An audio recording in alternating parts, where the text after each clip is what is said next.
Hello, ഞാൻ astrologer Vishnu Namboothiri, ഏക്കോട്ടുമന ജ്യോതിഷാലയം.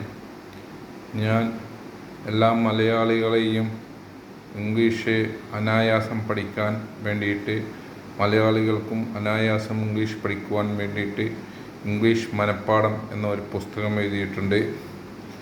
ഇത് ഒരു 3 മാസം എല്ലാവരും നിത്യം വായിച്ചാൽ, ഒരു ദിവസം ഒരു പ്രാവശ്യം വീതം ഒരു 3 മാസം പഠിക്കുകയാണെങ്കിൽ ഇംഗ്ലീഷ് ഒരിക്കലും തെറ്റാതെ പറയാൻ പറ്റും.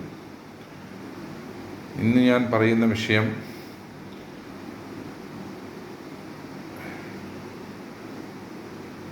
സൗജന്യം കൊടുക്കുക എന്നത്, ദാനം കൊടുക്കുക എന്നത് ഒരു മഹത്തായ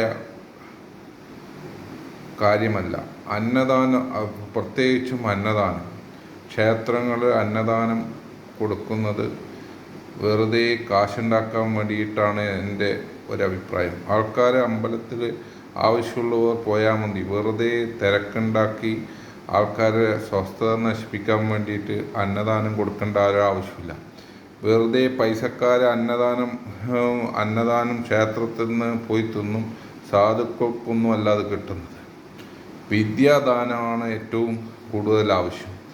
ഒരു മനുഷ്യനെ ചെറുപ്പം മുതലേ ഒരു ജോലി ചെയ്യാൻ പഠിപ്പിച്ച് അതിൽ അവൻ വിദഗ്ധനാണെങ്കിൽ എല്ലാ ആൾക്കാർക്കും ആവശ്യം വരും. ഈ ചാതുർവർണ്ണ്യം നമ്പൂതിരിമാരെ കുറ്റം പറയാൻ വേണ്ടിയിട്ട് മാത്രം ആയിട്ടാണ് ഇന്ന് കണ്ടുവരുന്നത്. ചാതുർവർണ്ണ്യം എന്ന് പറഞ്ഞു കഴിഞ്ഞാൽ ഏത് തൊഴിലിലാണോ അവർ സ്വീകരിക്കുന്നത് അത് തന്നെ തുടർന്നാൽ അതിൽ വിദഗ്ധന്മാരുണ്ടാവും. എന്നോട്, ഞാൻ ഒരു ശിവക്ഷേത്രത്തിൽ മേശാന്തിയായിരിക്കുന്ന സന്ദർഭത്തിൽ ഒരു നായർ ഒന്ന് ചോദിച്ചു, നായർക്ക് ഗുരുവായൂരമ്പലത്തിൽ കൊട്ടാൻ പറ്റുമോ എന്ന്. ഞാൻ പറഞ്ഞു, പറ്റില്ല. എന്താണെന്ന് വെച്ച് കഴിഞ്ഞാൽ നമ്പൂതിരിമാർ ക്ഷേത്രത്തിൽ പൂജ കഴിക്കും. ആൾക്കാരുടെ വിശ്വാസം അവർക്കെല്ലാം അറിയാം. പാരമ്പര്യമായിട്ട് അവർ കഴിക്കുന്നതാണ്. എൻ്റെ എല്ലാ സങ്കടങ്ങളും കൃഷ്ണനോട് പറഞ്ഞു കഴിഞ്ഞാൽ തീരുമെന്നാണ്.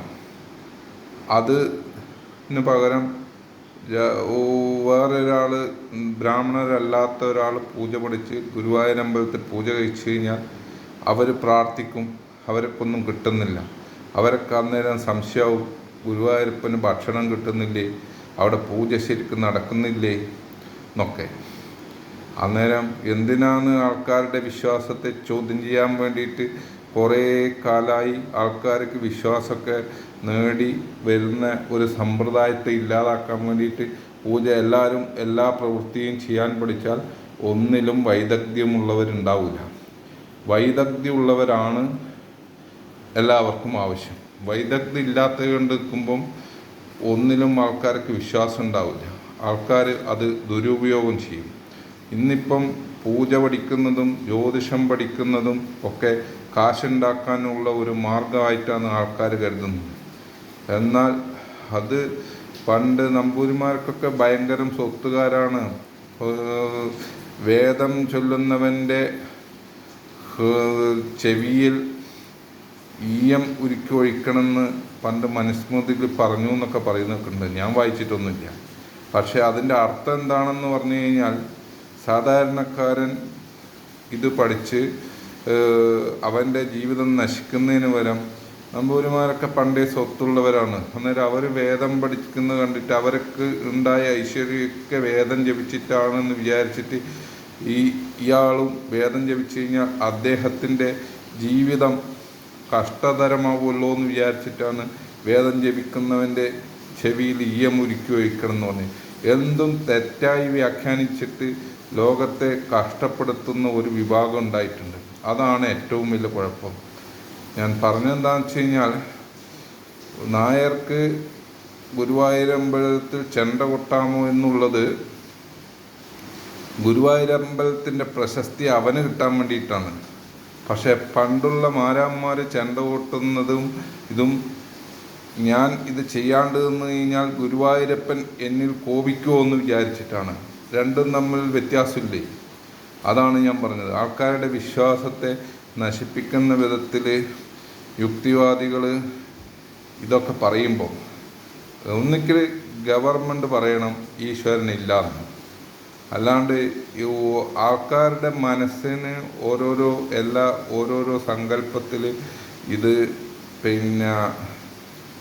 വിശ്വസിക്കാനാവുന്നത്. എല്ലാം തെറ്റിച്ച് കൈ കൊടുത്താൽ എല്ലാവരെയും ജീവിതം കുഴപ്പമാവില്ലേ? ഓക്കെ, എല്ലാ യുക്തിവാദികൾക്കും നമസ്കാരം.